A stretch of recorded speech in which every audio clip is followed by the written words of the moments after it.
नमस्कार दोस्तों, मैं हूं आपकी अपनी प्राची अधिकारी। एक बहुत ही दुखद समाचार सामने आया आज, जिसने भारत ही नहीं पूरे अंतर्राष्ट्रीय मंच पे भी सेंसेशन और एक अफरा तफरी का माहौल मचा दिया। और खासकर भारतीय जो कि राष्ट्र प्रेमी हैं, उनमें तो बहुत ही दुख की लहर जग उठी जब ये पता चला कि जनरल बिपिन रावत, जो कि हमारे देश के सर्वप्रथम चीफ डिफेंस स्टाफ यानी कि CDS के पद पे तैनात होने वाले सबसे पहले आर्मी ऑफिसर थे, जिनको CDS का पद प्राप्त हुआ था। क्योंकि आपको पता होना चाहिए, जब कारगिल का युद्ध हुआ था तो एक कारगिल रिव्यू कमेटी बनी थी। उसमें इच्छा जताई गई थी कि हमारे देश को एक CDS चाहिए जो इंडियन आर्मी और इंडियन नेवी और इंडियन एयरफोर्स के बीच में, तीनों सेनाओं के बीच में एक कोऑर्डिनेशन स्थापित कर सके। उसकी सैलरी जो होगी वो एक सब आर्मी के और नेवी के चीफ के जितनी होगी, लेकिन वो उनको डायरेक्टली रिपोर्ट कर सकेंगे। सारे जो सेना के चीफ्स हैं वो उनको रिपोर्ट कर सकेंगे, और इसमें कोई पॉलिटिकल हस्तक्षेप नहीं रहेगा, जो ज़्यादातर सरकारों का हस्तक्षेप होता था। लेकिन हमारे भारत की जितने भी सैन्य बल हैं, वो जो सेनाएं हैं, वो इसलिए सबसे बेस्ट मानी जाती हैं क्योंकि यहाँ तख्ता पलट वगैरह नहीं होता। क्योंकि यहाँ पर आर्मी के पास बहुत सारी पावर्स है, जैसे कि इंदिरा गांधी ने कहा था, मानक शॉ थे, कौन थे, उनसे कहा था कि कहीं तुम मेरा तख्ता पलट तो नहीं कर दोगे। उन्होंने कहा था नहीं, मुझे पॉलिटिक्स में कोई इंटरेस्ट नहीं है। तो इस तरह से, क्योंकि देखिए आप अन्य कंट्रीज़ में मिलिट्री या आर्मी वगैरह सेना जो है तख्ता पलट कर देती है, लेकिन हमारे वहाँ सबसे बढ़िया बात यह है कि हमारी जितनी भी सेनाएं हैं वो मिनिस्ट्री के कंट्रोल में आती है, डिफेंस मिनिस्ट्री के, और ये देश प्रेम के लिए, राष्ट्र प्रेम के लिए काम करती हैं। और अगर आप जनरल बिपिन रावत का ही देखें तो वो कहते थे कि पहली गोली हम नहीं चलाएंगे,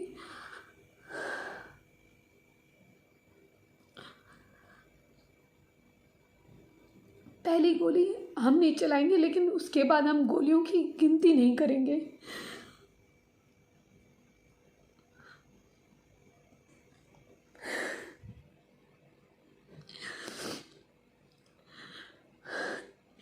एक सैनिक, मैं हमेशा से कहती हूँ, एक सैनिक अगर सोते सोते मारा जाए, या एक सैनिक ऐसी मृत्यु को प्राप्त हो जो लड़ते लड़ते ना आई हो, वीर गति जिसे हम ना कह पाए, वो सैनिक का जीवन व्यर्थ करती है। और किसी भी सैनिक का जीवन व्यर्थ होना ये अपने आप में अच्छी बात नहीं है।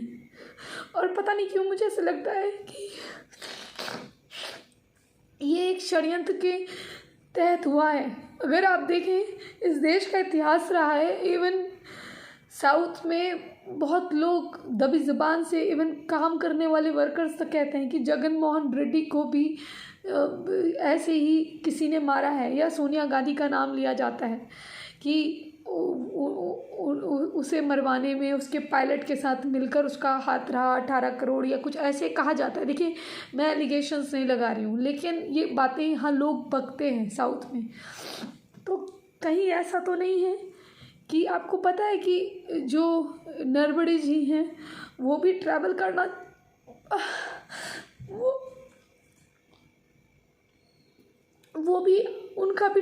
उन्हें भी आज ट्रैवल करना था, लेकिन किसी कारण से वो नहीं गए। शायद ऐसा कुछ हुआ, नहीं तो आज हम अपने और भी लोगों को खोते। कई लोग सोचेंगे इन लोगों की उम्र हो गई, लेकिन इन लोगों की जो उम्र का जो अनुभव है, वो जो उम्र है, वो ऐसे इनकी कटी नहीं है।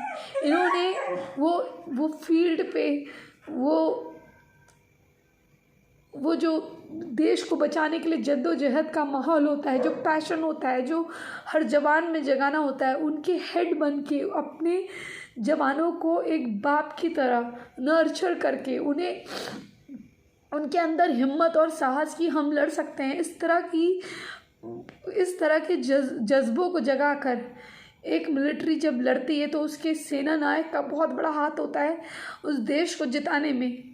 अगर देश का नायक मजबूत नहीं होगा, अगर प्राइम मिनिस्टर मोदी मजबूत नहीं हो और हमारे वो अपने आर्मी के जवानों को, हम आर्मी के चीफ को ये भरोसा ना दे कि तुम्हें हर सुविधा सरकार देगी, जो है तुम लड़ जाओ, तो आर्मी का जो चीफ होता है वो अपने जवानों को बाप की तरह देखता है और उसको प्रत्येक जवान के शौर्य से और उसकी वीरगति से बहुत खुशी भी होती है और दुख भी होता है।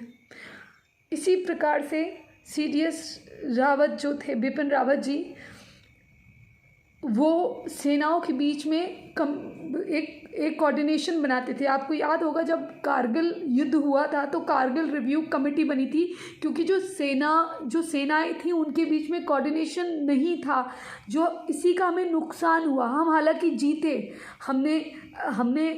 हमें भी लॉस हुआ लेकिन हम जीते, तो वो लॉस कम हो सकता था अगर सेनाओं के बीच में कोऑर्डिनेशन होता, ये कहा जाता है।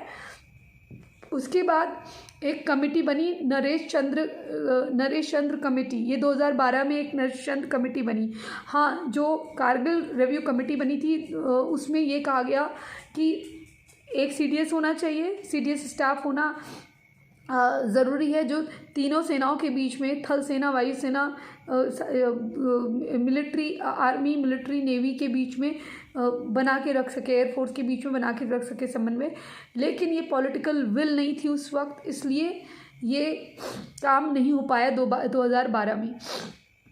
ये उस समय नहीं हो पाया। फिर 2012 में जब नरेश चंद्र कमेटी बनी उसके बाद भी ये मामला लटका हुआ रह गया। उस समय भी कहा गया कि एक CDS की रिक्वायरमेंट है, लेकिन यहाँ पर कई पॉलिटिकल लोग ऐसे थे जो सेना की चीज़ों में धांधली करते हैं, उनकी रिक्वायरमेंट में धांधली करते हैं। आपने देखा होगा कि कांग्रेस ने पीछे क्या क्या किया है। उसके बाद यहाँ तक कि कंबलों में भी उनको प्रॉपर कंबल प्रोवाइड नहीं कराते थे, बांग्लादेश मैन्युफैक्चर्ड थे शायद, कुछ ऐसा था, और वो कंबल भी अच्छे किस्म के नहीं थे। उसके बाद 2016 में सताकर कमेटी या कुछ बनी, उसमें सताकर रिव्यू कमेटी बनी, उसमें ये निर्णय लेकर बना दी गई ताकि जो हमारी आर्मी है, नेवी है, एयरफोर्स है, उसके जितने भी चीफ हैं CDS को रिपोर्ट करें और उनके साथ एक कोऑर्डिनेशन का माहौल बना के रखें, और जिससे कभी भी आंतरिक सुरक्षा हमारी, जब भी आंतरिक या बाहरी जो भी सुरक्षा हमारी खतरे में आए, आंतरिक और बाहरी सुरक्षा जब भी खतरे में आए, तो हमारी तीनों सेनाएं ऐसे संकट की घड़ी में एक दूसरे से, एक तीसरे से कोऑर्डिनेशन बना के रखें, और जो भी उनकी रिक्वायरमेंट हो वो समय पे फुलफ़िल हो, जिससे हमारे लोगों का नुकसान ना हो। आज CDS रावत, जिनका जन्म 16 मार्च 1958 को हुआ, और मेरा एक पर्सनल अनुभव है कि जितने भी 7 नंबर होते हैं, जनरली ऑड नंबर आप बोलिए, ज़्यादातर एक्सीडेंट्स या षड्यंत्र के थ्रू मारे जाते हैं। पता नहीं क्यों मुझे लगता है कि जनरल बिपिन रावत, जो कि कितनी मेहनत के बाद कैसे जो हमारी जो सेना के जवान होते हैं, वो किस तरह से मेहनत करके अपने शौर्य का परिचय देके पदों को प्राप्त करते हैं, यूँ ही नहीं आते। लेफ्टिनेंट, कैप्टन, मेजर, ये जो मैं रैंक वाइज बोल रही, लेफ्टिनेंट कर्नल, फिर उसके बाद कॉलोनल, मतलब जैसे कर्नल बोला जाता है, ब्रिगेडियर, फिर MG, I think major general, फिर लेफ्टिनेंट जनरल, जिसे लेफ्टिनेंट जनरल बोलते हैं, फिर जनरल, फिर फील्ड मार्शल। उसके बाद ये उनको अब ये CDS का पद मिलता है। सोचिए, एक देश को हिम्मत देने वाले, देश की मिलिट्री को हिम्मत देने वाले, ताकत देने वाले, जिन्होंने ये कहा कि पहली गोली हमारी तरफ से नहीं चलेगी, लेकिन उसके बाद हम गोलियों की गिनती नहीं करेंगे। इसका मतलब है हमारी मिलिट्री, आर्मी, नेवी कितना संयम बरतती है। मतलब हम कभी भी किसी पे हमला नहीं करते, लेकिन हम ये नहीं कि हम कमज़ोर हैं, हम शिष्टाचार में रहते हैं, हम अपने नियम और कायदे जानते हैं, और ये आज देश को बहुत बड़ा लॉस हुआ है, बहुत बड़ा लॉस है ये। General Bipin Rawat, CDS general Bipin Rawat, उनके साथ उनकी धर्मपत्नी, और कहा जा रहा है कि 11 लोग और हैं। भगवान करे उनकी, काश ऐसा ना हुआ होता।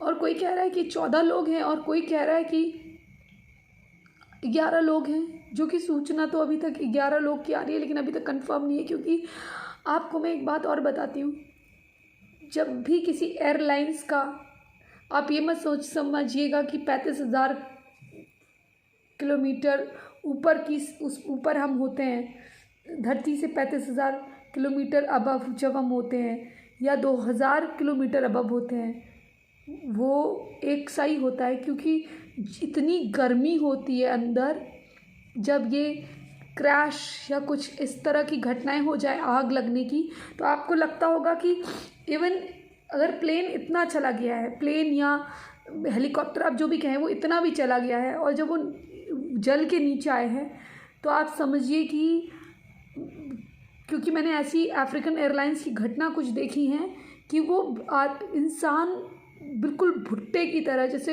जैसे मक्के को सेकते हैं ना, वो काला काला बिल्कुल, जब वो जल जाता है बिल्कुल काला हो जाता है, वैसा अगर आपने गलती से छोड़ दिया आग में, कोयले की तरह बिल्कुल जले होते हैं। कई बार तो उठाने पर ऐसे चूरा चूरा गिरता है।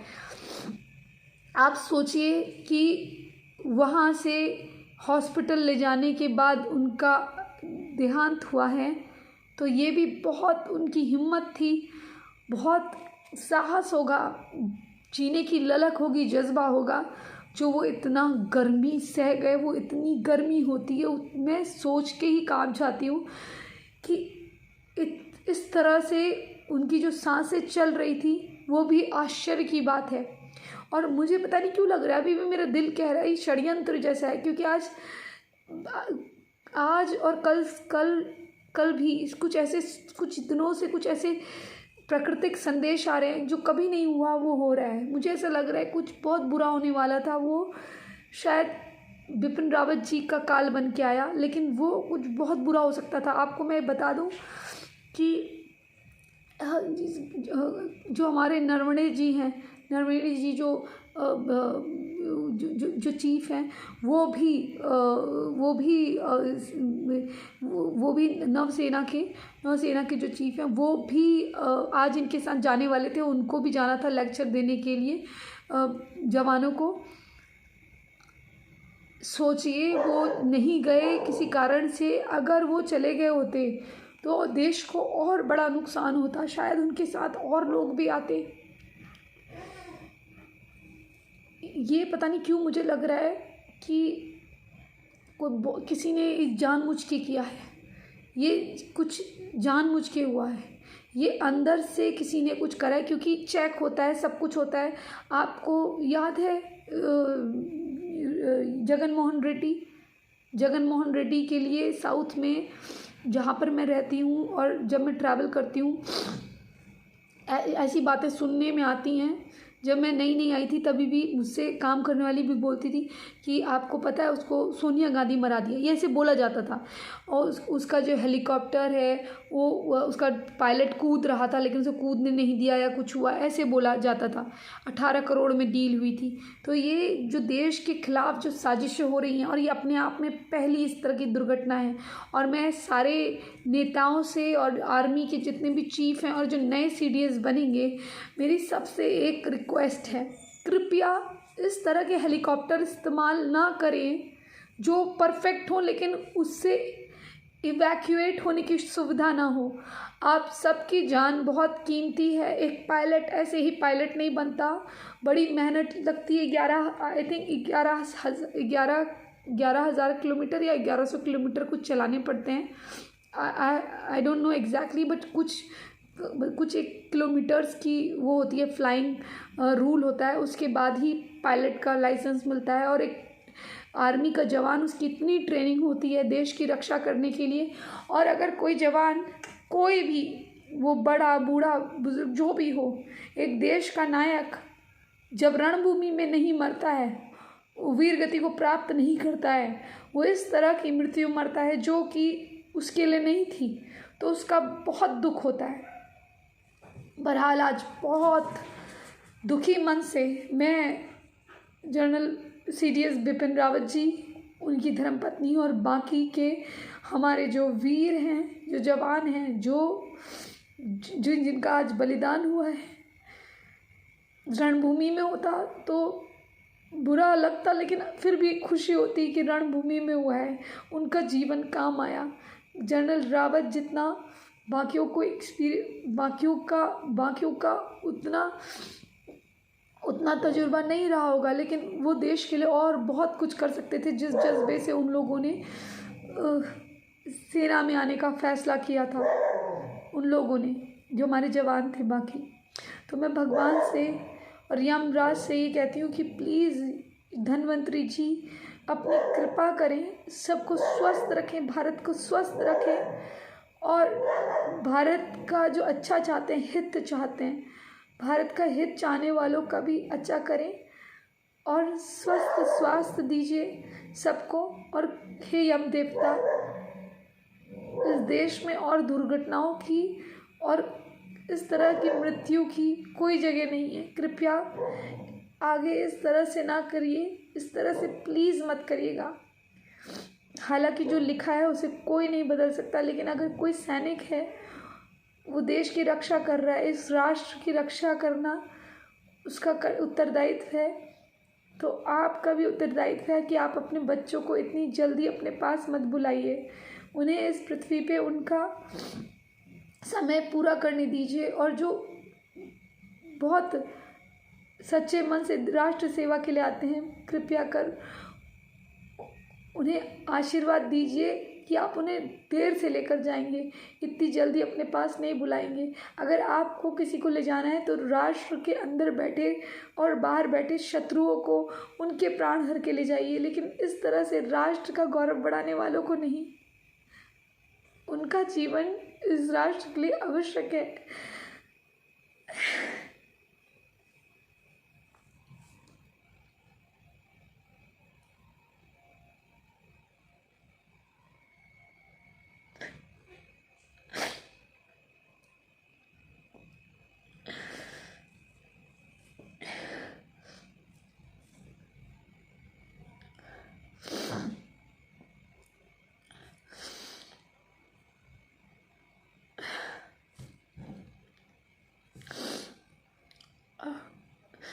मुझे पता नहीं आप लोगों को कितना बुरा लगा, लेकिन आज मुझे बहुत दिल में दर्द हो रहा है। आज मुझे बहुत बुरा लग रहा है, बहुत ज़्यादा।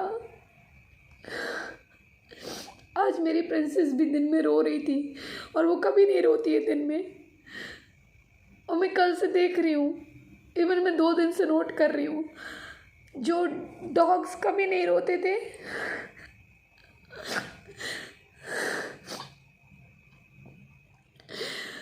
वो रो रहे हैं। प्रिंसेस सो रही थी, सोते सोते रोने लगी। ऐसा कभी कोई डॉग करता है, लेकिन ऐसा हुआ आज। और मैंने जाके उसे सर पे हाथ मला। देश के खिलाफ बहुत षड्यंत्र हो रहे हैं। मुझे अब मोदी जी के लिए डर लग रहा है, मुझे योगी जी के लिए डर लग रहा है। ये तो हमारी सेनाओं के अंदर घुसे हुए हैं, आपको पता है ये बात। अब लोग कितना भी कहें कि आर्मी में धर्मनिरपेक्षता, आर्मी में ये है, लेकिन ये लोग बहुत वेल ट्रेंड होते हैं झूठ बोलने में, और ये हम लोग मेहनत करते हैं कि हम देश की सेवा करने के लिए अंदर जाएं, लेकिन ये लोग मेहनत करते हैं कि ये देश का जितना बुरा कर सकें, क्योंकि इनके पास और कोई काम नहीं है, इनके पास और कोई काम नहीं है, केवल देश का बुरा करना चाहते हैं। और आप जानते हैं मैं किन की बात कर रही हूँ। ये कोई भी रूप धर सकते हैं, ये नकली पगड़ी पहन सकते हैं, ये कुछ कर सकते हैं। आपको पता है, एक किस्सा मैं आपसे शेयर करके जा रही हूँ। जॉर्ज फर्नांडिस थे, क्योंकि हमारे अच्छे ताल्लुकात रहे, पारिवारिक ताल्लुकात रहे, मैं उनको अंकल बोलती थी। जॉर्ज अंकल जब डिफेंस मिनिस्टर थे तो उनके लिए कहा जाता है कि वो हर किसी को इस तरह से अगर इस तरह से इजी सिलेक्शन नहीं दिया करते थे। पता नहीं, ये कहा जाता है कि उन्होंने कुछ इंटरनल रूल सेट कर रखे थे, ये कहा जाता है। पता नहीं मुझे, क्योंकि एक मेरा क्रिश्चियन फ्रेंड है, वो मुझे बता रहा था कि उसके किसी कज़न का हो गया था, लेकिन कोई और व्यक्ति था जिसका बैकग्राउंड चेक करवाया गया तो उसका बैकग्राउंड अच्छा नहीं था और वो वही व्यक्ति था। तो उसने कहा अरे जॉर्ज फर्नांडिस हैं और वो ऐसे लेते नहीं हैं, कोई सिफारिश मेरी कर देता। अब उनसे क्या क्या था क्या नहीं, क्योंकि सिलेक्शन प्रोसेस में कैसे होता है क्या होता है, तो वो क्या था, उसने बताया था मुझे। अब मुझे पता नहीं कितना सच है, लेकिन वो इन लोगों को दूर रखते थे, इन लोगों पे वो डाउट करते थे। आप सोचिए, मैंगलोर में जन्मे, 5 स्तर की ट्रेनिंग लिए, पटना में आके इलेक्शन लड़े, जीते, लेकिन वो सनातनी टाइप के जैसे होता ना कि सनातन को अपनी जड़ मान के चलने वाले व्यक्ति थे, बहुत ही साधारण। वो डाउट करते थे, वो नहीं, उनका कहना था कि ये जगह मज़हबी उन्मादियों के लिए नहीं है। अब कोई कितना भी कहे, कुछ भी कहे कि तू इस और जोड़ रही है, लेकिन मैं यकीन नहीं मान सकती ये षड्यंत्र नहीं है, क्योंकि सब कुछ चेक होने के बाद व्यक्ति उसमें बैठता है। नरवाड़े जी बैठ जाते उसमें, तो बिपिन रावत जी के साथ आज हम उनका भी सुन रहे होते, और इसी उसमें मोदी जी भी जाते हैं, योगी जी भी जाते हैं। मैं सरकार से और सरकार के जितने भी प्रतिनिधि हैं और आर्मी वाले हैं, सबसे मैं इतना कहती हूँ, कृपया करके जब आप कहीं जा रहे हो तो evacuation process approved helicopter use करिए, ताकि हेलीकॉप्टर के क्षतिग्रस्त होने पर या कुछ गड़बड़ होने पर आप वहाँ से इवैक्यूएट कर पाएँ, क्योंकि आपकी जान बहुत कीमती है। चलिए दोस्तों, इसी दुख के समाचार के साथ अब छोड़े जा रही हूँ। अगर आपके पास जनरल बिपिन रावत से जुड़ी कोई बात है तो प्लीज़ कमेंट में लिखिएगा, उनको श्रद्धांजलि अर्पण करिएगा। ओम शांति बिपिन रावत जी, और उन लोगों को भी जो हमारे सेना के जो जवान हैं उनको भी, क्योंकि बिपिन रावत जी एक जवान थे, उनके साथ में जो लोग थे वो भी जवान थे, उनकी धर्मपत्नी भी अपने आप में एक योद्धा थी। तो इसलिए आपको जितने भी हमारे आज बलिदानी हैं उनको श्रद्धांजलि अर्पण करना अति आवश्यक है। तो कमेंट के माध्यम से प्लीज़ ज़रूर उन्हें श्रद्धांजलि दीजिएगा, ईश्वर के नाम के साथ। इसी संदेश के साथ मैं प्राची अधिकारी आपको आज छोड़े जा रही हूँ। आगे भी आपको खबरें दूंगी और आशा करती हूँ कि इतनी दुखद खबर ना देनी पड़े। इस देश के लिए और इस देश के जवानों के लिए प्रार्थना करिए, क्योंकि प्रार्थनाओं में बहुत शक्ति होती है। जय जय जय जय भारत, वंदे मातरम, जय श्री राम, ओम यम देवताय नमः। कृपा करें धन्वंतरी जी, और दुख नहीं झेल सकते। हर हर महादेव।